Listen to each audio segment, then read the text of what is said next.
یہ ہے کسی نے سوال کیا ہے کہ لاک ڈاؤن ختم ہونے کے بعد سوشل ڈسٹینسنگ کے ساتھ مسجد میں نماز با جماعت کیسے ادا کریں؟ لاک ڈاؤن اب چونکہ کل ہونے والا ہے.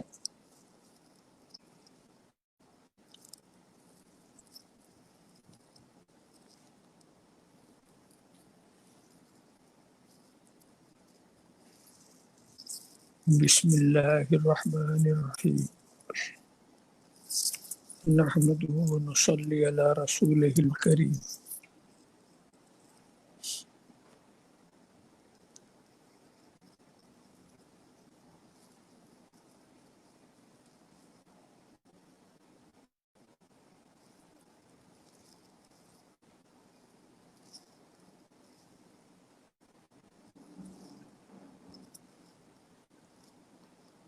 ہمارے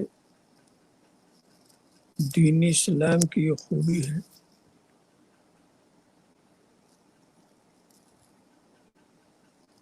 کہ وہ ہر مسئلے کا حل رکھتا ہے اور پیش کرتا ہے.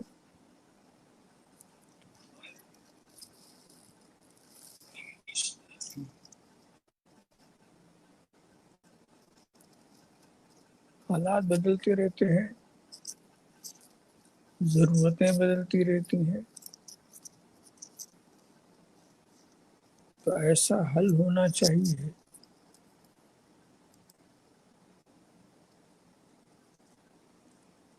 جس میں ہر ایک کے لیے سہولت بھی ہو، مسئلے کا حل بھی ہو.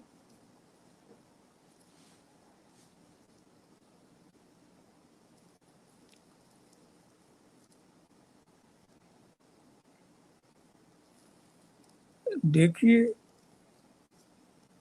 یہ جو فاصلہ آپ کا ذکر کر رہے ہیں آپس میں، سماجی فاصلہ، یہ کوئی آپ کی اپنی خوشی کی بات نہیں ہے. بے شک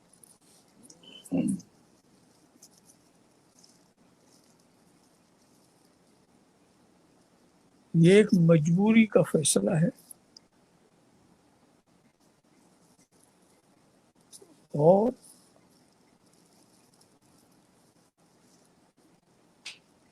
ہم کو اس کام کے لیے مجبور کیا جا رہا ہے.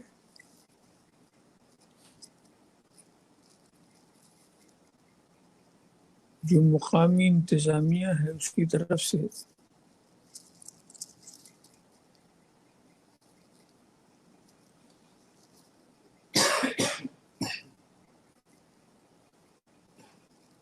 ایسے وقت میں ہمارا فیصلہ کیا ہونا چاہیے، عمل کیا ہونا چاہیے.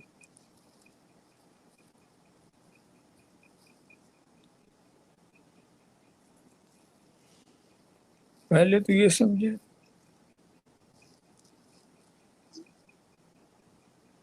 کہ یا یہ کوئی ضرورت ہے جس کے لیے ہم کو یہ ہدایت کی جا رہی ہے، یا یہ ضرورت ہے جس کے لیے ہمیں وہ کام کرنا پڑ رہا ہے جو ہم کو صحیح نظر نہیں آ رہا ہے. شریعت نے پہلے ہی کہہ دیا کہ کچھ ضرورتیں ایسی ہوتی ہیں جس کے لیے ممنوع چیز بھی مباح ہو جاتی ہے.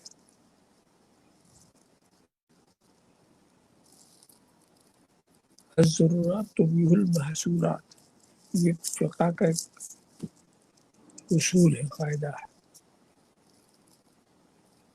اس سے بہت سارے مسائل نکلتے ہیں. جیسی ضرورت ویسا ہی ہو. وہ مسائل اپنی جگہ پر ہیں کہ نماز پڑھنے کے آداب کیا ہے. مسجد میں آپ کھڑے ہو، کاندھے سے کاندھا ملا ہو، قریب ہو، اور اس کے آبادی بھی ہے جیسے آپ پڑھتے تھے، مگر جب ایسا وقت آ گیا ہے کہ ایسا پڑھنے میں آپ کے لیے کوئی نقصان گمان غالب سے ہو سکتا ہو، یا آپ دوسرے کے لیے نقصان دہ ہو سکتے ہو، یا آپ کے لیے کوئی نقصان دہ ہو سکتا ہو، تو ایسے وقت میں طریقہ وہی اپنانا چاہیے جس سے ہم کو کسی سے نقصان نہ ہو اور کسی کو ہم سے نقصان نہ ہو. بے شک بے شک. اور یہ طریقہ جو بتایا گیا تو یہ اس فن کے جو ماہر ہیں، جو ڈاکٹر ہیں، ان کے جو تجربات ہیں، ان کی روشنی میں ایک فیصلہ کیا گیا، اور یہ فیصلہ ساری دنیا میں عام کیا گیا. اسی فیصلے پر سب کرنے لگے پوری دنیا میں.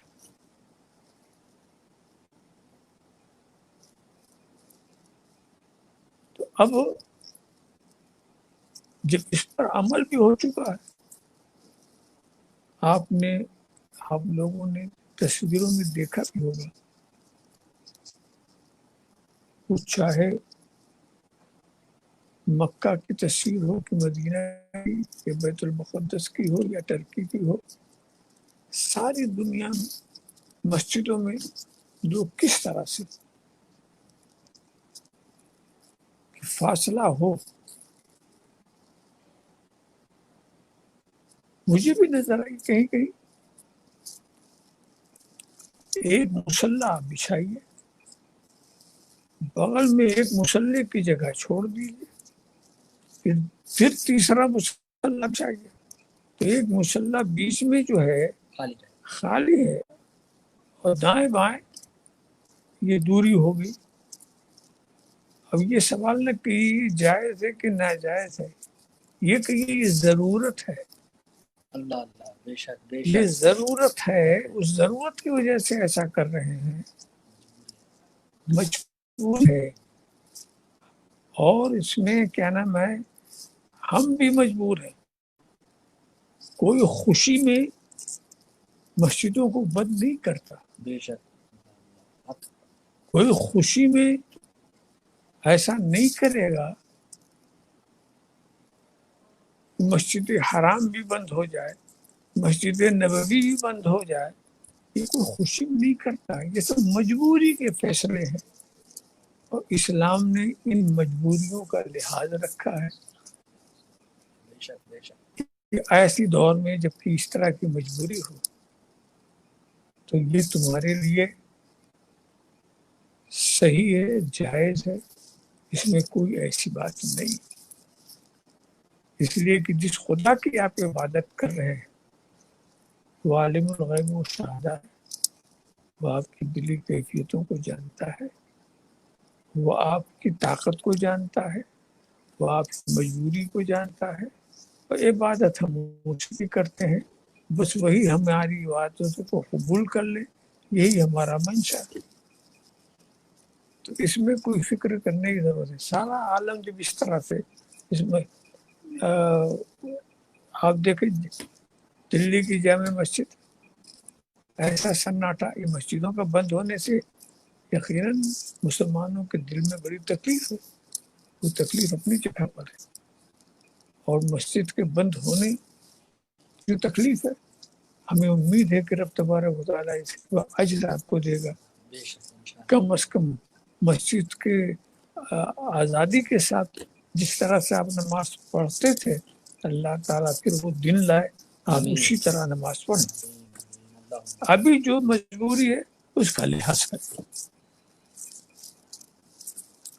تو عزیزان ملت، ہم نے یہ سمجھا کہ یہ جو قدم اٹھایا جا رہا ہے یہ مجبوراً ایسا ہو رہا ہے، مسروراً نہیں ہو رہا ہے بلکہ مجبوراً. اور ہمارے اسلام نے مجبوری کے پیش نظر ہمیں یہ اجازت عطا فرمائی ہے، سہولیت عطا فرمائے.